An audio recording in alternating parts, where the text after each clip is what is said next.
Hello and welcome to Simplify TV. I'm David McBee. Our guest today is Matt Walker, founder and managing director of Rally Digital. Armed with a BA in political science from Marquette University, Matt created Disruptive Investments, Inc. His mission? Wield creativity, tech, and partnerships to improve marketing and media to help businesses grow. Collaborating with CEOs, CMOs, and political campaigns, Matt crafts solutions that solve problems by skillfully steering ad budgets, media planning, and multi-channel campaigns. Matt has significant experience with digital media, having supported and managed millions of dollars in advertising across digital channels. He also assists businesses and campaigns to develop an overall strategy and integrated communication to reach key stakeholders. Matt, welcome to Simplify TV, and thank you for being here. Thanks for having me. I appreciate it. So there's a lot of mention of politics in your introduction. So how did you first get involved in political advertising? Yeah, I think for me, it was around college, getting into a few campaigns, interning in campaigns. Eventually, I worked with someone there who went on to have a career in political advertising, still does today. And they pulled me into a campaign in North Carolina. So I went to Marquette University and I jumped down from Milwaukee to Raleigh, North Carolina. And the nice part about getting into a campaign is that you can get a lot of experience really fast. There's not a lot of people that are senior level staff.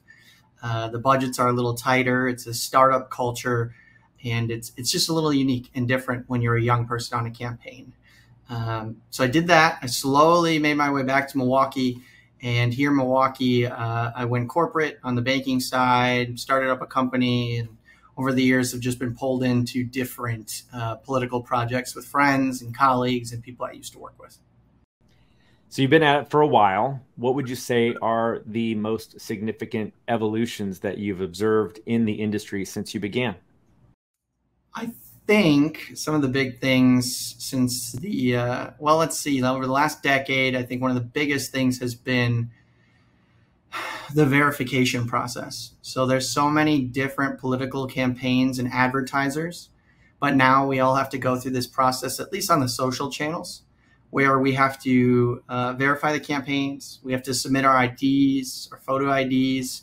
We have to file those disclaimers. So those are all different and new, maybe not so much in the programmatic landscape. And obviously that's evolved as well. I mean, I feel like programmatic existed, but it wasn't used like it is today, especially for political and the way we target households as well. That being said, I think the oversight that's come over the last, really since the 2016 election, has been the biggest change. Ever since we've had like the Russia involvement and these kind of conversations, these regulators at the federal level and congressmen really have been asking these questions. Like, we've seen it, right? We've seen it when Mark Zuckerberg goes to Capitol Hill, has to talk with them, go through these things, and there are repercussions of that. Sometimes that helps us. Sometimes that means political campaigns can't figure out how to create those disclaimers themselves. Other times it hurts us. It just slows down the process and it takes more time. Let's talk about the programmatic element of political advertising. How do you utilize that, and what's your best advice for other agencies that want to? I think it depends. Smaller campaigns, we can leverage a lot of the data that's already built into our partnership with Simplify.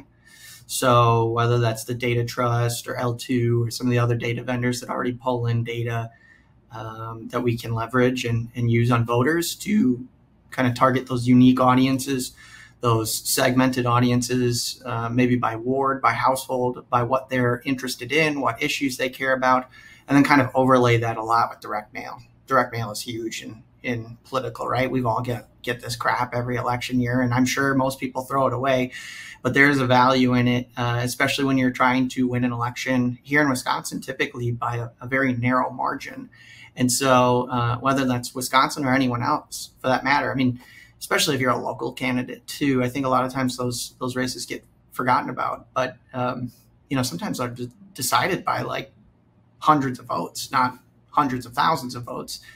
And on the programmatic side as well, I think it's kind of evolving. So I think as the scale of streaming grows against broadcast and cable and these traditional linear partners. The rate cards are really different for political, and there's a value in that. But on the flip side, there's some things I feel like we've been able to do with your ZTV product that's relatively new, I think, to help us kind of reach similar scale for political campaigns in various areas, or various DMAs rather. So I think there's value in that. I also think it's just changing. Like, those under the age of 40 might be consuming their media in a much different way. And if you want to reach those voters, a lot of times you have to find them where they are. And is it your belief that they're not watching linear television? Maybe they are, but they aren't at the rate that they once were, right? And we see that, right? I'm sure you guys see that. We see that in the Nielsen ratings that come back to us every month. We get the same Nielsen ratings that come back to us and talk to us about the growth in streaming and how that continues to grow.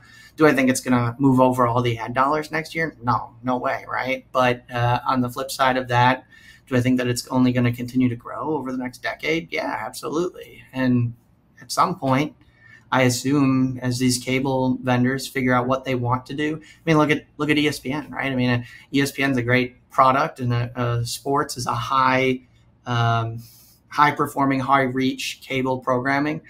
On the flip side, we've also got Disney talking to us about how it might not be their most profitable asset anymore.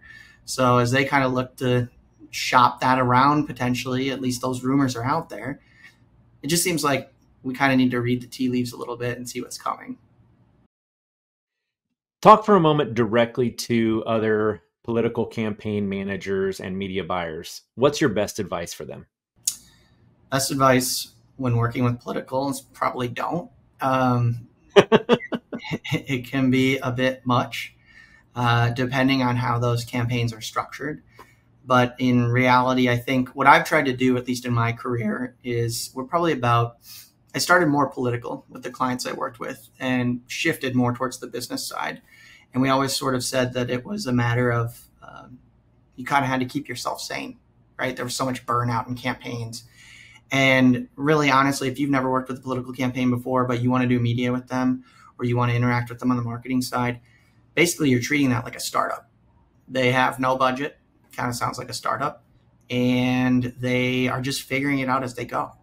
And that's really what a campaign is. It's really just a big marketing campaign built around a person or an idea or a platform. And you need to treat that like a startup. And that's really how I've seen campaigns work. And I also think that's how they operate internally. They just last a lot. They only last a shorter period than a startup would hope to, right? So that's how I would go. Also, I think part of that is too, I think there's a balance, right? Like I don't think that everything can be so simple of just working with political, just working with business. I think there's a lot of back and forth and understanding between those sectors. And at the end of the day, they do end up having a lot of similarities, but you can also learn from a lot of these things and bring them into, business habits or practices into campaigns, and campaign practices into businesses. That's really, I feel like, why I started my company, is because I went from a political campaign and then I went to a corporate bank, and I would not have done the things that they were doing at the corporate bank 10 years ago at a political campaign. And it's just a very different experience. All right. So last question. What keeps you up at night? One thing that keeps me up at night is balance. And I think there is a fine line of balance in messaging and tactics when it comes to political. And I also think the people in the political space should be really careful with what they say and what they do, because it's more delicate than a business transaction. And I guess what I mean by that is, you guys probably have seen, everybody's probably seen this before, where you get a fundraising email or maybe a text message these days, which is also a huge pain, right? And in that it says, the other guy is terrible, give me as much money as possible. And while I understand that there's probably value that can be generated out of this, and yes, I fully believe that we should be able to say pros and cons about one another, I just think we probably need to in 2023, we probably need to reassess what is the actual value of that, and is it the right balance? So that's where my head's at. That really hits me on a personal note, honestly. Whenever I talk to businesses about our competition, it's very rare for me to ever say anything negative about my competitive companies. It's all about, hey, they're a great company. You couldn't go wrong with them. But let me tell you why our company is great. And I've often said that I wish more political candidates would take that stance, because I would really respect them. But maybe that might be a little too personal, but I really appreciate that piece of advice. Thank you. Yeah, well, and maybe if I could just add one thing to that, I think the tough part for me is you said what keeps you up at night. I think that the tough part is it feels like something that we can't control all that well. And it really is a representation of how we're responding to these politicians. I think they've been doing it for a long time, and there's lots of agencies that partner with them on that. And there's a reason they keep doing it. If we keep responding to it, they keep doing it. Totally fair. All right, before we go, I like to ask all my guests if they have a favorite podcast or book that they feel was instrumental in their success and could help our listeners. One that comes up to mind, since we're talking about the political stuff today, one that was really helpful to me is I went to a training maybe a decade ago. This book was The Victory Lab. And that was Sasha Eisenberg. And, I don't recall being terribly familiar with the author, but basically, I think it was 2012, 2013 when the book was published. And the idea was about political campaigns and how they can leverage psychology to impact elections. And I think it fits in probably pretty nicely with what we've been talking about. But, in there, they sort of give all sorts of examples. And one of them, for example, is they send out a mailer. Say the other person is terrible, vote for me on election day. They send out a different mailer, and they have these two test groups and a control group that they're trying. And that one says, here's a list of all of your neighbors who've already voted absentee. You're on the list too, and we're sending this list out to everybody. Just so you know, here's who voted in your neighborhood, here's who didn't. And so there was some psychological pull in that of, well, if my neighbors did it, I need to do it. So there's a lot of interesting ideas, I think, in that book that apply to marketing and politics, but also just marketing in general.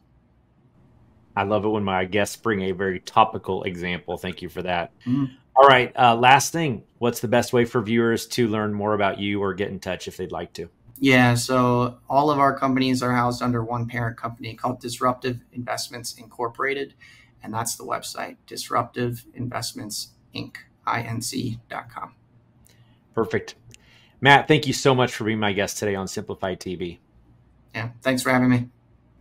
And thank you guys for watching. Simplify TV is sponsored by Simplify, helping you to maximize relevance and multiply results with our industry-leading media buying and workflow solutions. For more information, visit simply.fi. Thanks for joining us today. I'm David McBee. Be awesome, and we'll see you next time.